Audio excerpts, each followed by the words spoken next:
नमस्कार दोस्तों, ये बायोलॉजी का पार्ट 2 है और पहला पार्ट क्वेश्चन 1 से लेकर 98 तक मैंने अपलोड कर दिया था। तो चलिए शुरू करते हैं। 99 नंबर क्वेश्चन है कि साइनाइड विषाक्तता के कारण सेकेंडों में मृत्यु हो जाती है क्योंकि कार्डियक अरेस्ट करता है ना। कार्डियक अरेस्ट कर जाता है, इसीलिए आदमी की मृत्यु हो जाती है।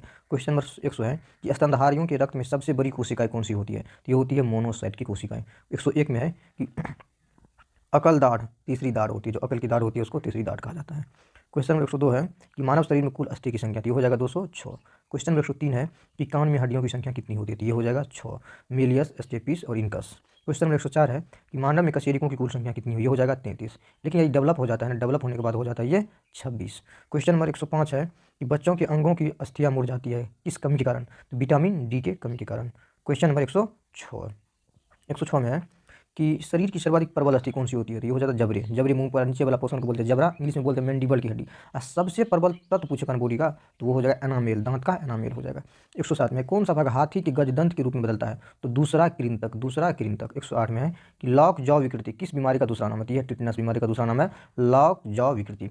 109 है कि दांतों के अध्ययन से संबंधित विज्ञान, तो ये होगा ओडेंटोलॉजी। देखिए डेंटोलॉजी भी ऑप्शन में होता है, डेंटोलॉजी नहीं मारना है बल्कि ओडेंटोलॉजी मारना है। 110 में सपाट अस्थियां कहाँ होती है? खोपड़ी में होता है। पता है आप लोगों को कि खोपड़ी में कुल 8 हड्डियां होती है और ये सपाट होती है। क्वेश्चन 111 है कि ऑस्टियोसाइट कहाँ पाया जाता है? तो ये अस्थि में पाया जाता है ऑस्टियोसाइट।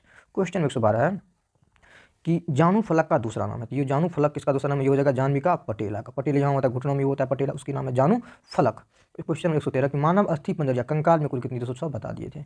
जब बच्चे जन्म लेता है तो उसमें 300 होता है, नवजात शिशु में 300 होते हैं, सिर्फ बच्चा रहेगा तो 208 होता है।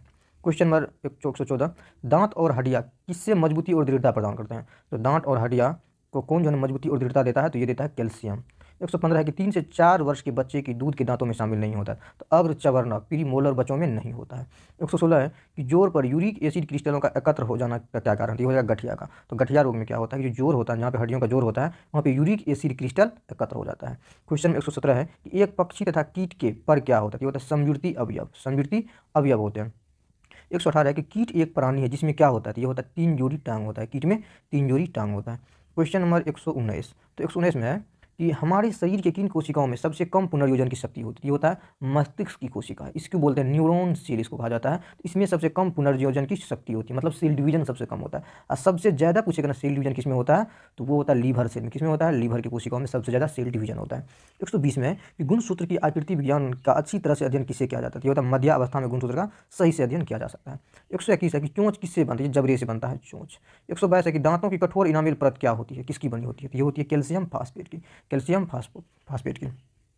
क्वेश्चन 123 है कि कंकाल की मांसपेशियों की अनुमानित संख्या कितना होती है? तो ये होता है 700। कंकाल की मांसपेशियों की अनुमानित संख्या 700। लूसेंट में है 639 मांसपेशी, तो वही लगभग 700 बोल सकते हैं। 124 है कि अनुवांशिक रूप से समान व्यक्तियों के बीच प्रत्यारोपण को क्या कहते हैं? ये होता है एसोग्राफ्ट कहा जाता है, प्रत्यारोपण को बोलते हैं एसोग्राफ्ट। 125 है कि घोड़े और गधों से पैदा जानवर की संकर जाति को क्या कहा जाता है? ये कहा जाता है खच्चर कहा जाता है, जिसमें घोड़ा का भी गुण होता है और गधा का भी गुण होता है। 126 है कि जीन शब्द किसने बनाया था? तो W.L. जोहानसन ने जीन बनाया था। 127 है कि सेक्स हार्मोन का पता किसने लगाया था? ये लगा था यूजीन एस्टीनेक, यूजीन एस्टीनेक ने सेक्स हार्मोन का पता लगाया था। 128 है पहली क्लोनित भेड़ का क्या नाम था? इसका नाम था डॉली। क्या नाम था? डॉली। 129 है कि जोहर ग्रेगर मेंडल प्रसिद्ध है। जोहर ग्रेगर मेंडल प्रसिद्ध है किसके लिए? तो अनुवांशिकता नियम प्रस्तुत करने के लिए। और इसने प्रयोग जो किया था झुर्रीदार मटर पे किया था, झुर्रीदार या जंगली मटर पे किया था। 130 है कि हीमोफीलिया होता है, तो ये अनुवांशिक रोग होता है, विकार का मतलब ये रोग होता है, ये अनुवांशिक विकार होता है। 131 नंबर क्वेश्चन बोलता है कि डॉली संसार का सबसे क्लोनित प्राणी थी, कौन थी? भेड़ था। डॉली किसका नाम था? भेड़ का नाम था। 132 है कि बीटी बीज का संबंध है, तो बीटी बीज का संबंध है कपास से। 133 है कि एलोसोस होते थे, होते लिंग गुणसूत्र एलोसोस होते हैं। 134 है कि डीएनए परीक्षण विकसित किया गया था, किसके द्वारा? वाटसन एवं क्रिक के द्वारा डीएनए परीक्षण विकसित किया गया था। 135 पहली बार डीएनए का संश्लेषण किसने किया था? पहली बार ये हो जाएगा कार्नबर्ग हो जाएगा। किसने? कार्नबर्ग हो जाएगा। 135 आबादी में जीनों के संग्रह को क्या बोलते हैं? इसको जीन पूल कहा जाता है। 136 में गुणसूत्र में क्या होते थे? डीएनए और प्रोटीन होते हैं गुणसूत्र में। 137 है अनुवांशिकता शब्द किसने गढ़ा था? ये गढ़ा था वैटसन ने। किसने? वैटसन ने। 138 में अनुलेखन का अर्थ किसका संश्लेषण होता है? तो इसका होता है डीएनए का संश्लेषण अनुलेखन कहलाता है हिंदी में। उसके बाद चलते हैं कि न्यूक्लियस को बाहर डीएनए कहाँ मिलता है? तो माइटोकॉन्ड्रिया में मिलता है। तो पता है कि डीएनए कहाँ मिलता है? न्यूक्लियस में, लेकिन न्यूक्लियस के बाहर कहाँ मिलता है? तो ये मिलता है माइटोकॉन्ड्रिया में मिलता है। 140 में है कि जीनोबायोटिक्स, जीनोबायोटिक जो सूक्ष्म जीवीय आक्रमणों के प्रति अनुवांशिक रूप से प्रतिरोधी, वह क्या कहलाती है? ये कहलाता है रिकैल्सिट्रान कहलाता है। 141 है कि जब एक जीन युग्म अन्य इकाई के प्रभाव को छिपाता है तो यह घटना क्या कहलाती है? ये कहलाती है एपिस्टेसिस। 142 है कि नर मच्छर अपना भोजन कहाँ से ग्रहण करते हैं? तो पौधों के रस से। नर मच्छर कहाँ करते हैं? तो पौधों के रस से। 143 रेशम कीट अपने जीवन चक्र में किस चरण में वाणिज्यिक प्रयोग हेतु तंतु पैदा करता है? तो ये होता है प्यूपा। तो प्यूपा स्टेट में इसे रेशम निकलता है। 144 में स्वादन से आशय किससे है? तो स्वाद, है ना। 145 देखते हैं कि समान प्रयोग में आए जाने मैसेला लौंग कहाँ से प्राप्त होता है? ये पुष्प की कली से लौंग प्राप्त होता है। 146 है कि हशीश पौधे से प्राप्त की जाती है, यह बताइए कि पौधे के किस भाग से निकलता है हशीश? तो ये निकलता है तने तथा नर पुष्पक्रम के निश्रव से निकलता है।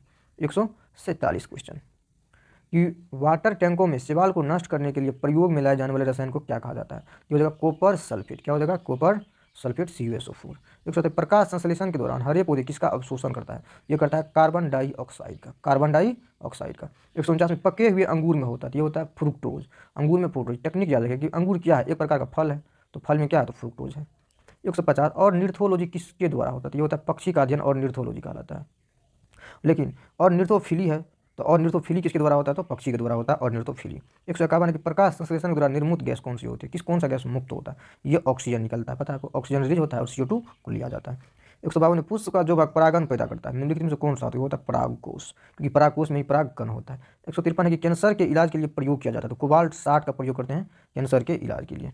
154 कि कैंसर का अध्ययन कहलाता है, तो ये कहलाता है ऑन्कोलॉजी। कैंसर का अध्ययन क्या कहलाएगा? ऑन्कोलॉजी कहलाता है। 155 है कि कैंसर की प्रसिद्ध दवा टैक्सोल किस वृक्ष से निकाला जाता है? यू वृक्ष से। किससे? यू वृक्ष से निकाला जाता है टैक्सोल। 156 है कि ORT ओरल रिहाइड्रेशन थेरेपी चिकित्सा किससे संबंधित है? अतिसार। अतिसार का बहुत ज़्यादा लूज मोशन हो जाता है ना, डायरिया टाइप का, उसी को अतिसार कहा जाता है, तो ORT चिकित्सा किया जाता है। 157 है कि ग्लूकोमा व ट्रेकोमा बीमारी है, ये आँख की बीमारी है, ग्लूकोमा व ट्रेकोमा। 158 है कि डिप्थीरिया रोग से ग्रस्त अंग कौन सा है? डिप्थीरिया से गला है। 160 एथलीट फुट रोग होता है किससे? तो फंगस से होता है, एथलीट फुट रोग होता है। 160 है कि HIV की जांच के लिए होता है, तो एलिसा टेस्ट। HIV जांच के लिए एलिसा टेस्ट होता है। 161 है कि HIV के द्वारा होने वाला रोग कौन सा है? तो वो हो जाएगा HIV के द्वारा। 162 है कि प्याज का खाने योग्य भाग होता है, ये होता है गुद्देदार पत्ते, उसको तना भी कहा जाता है।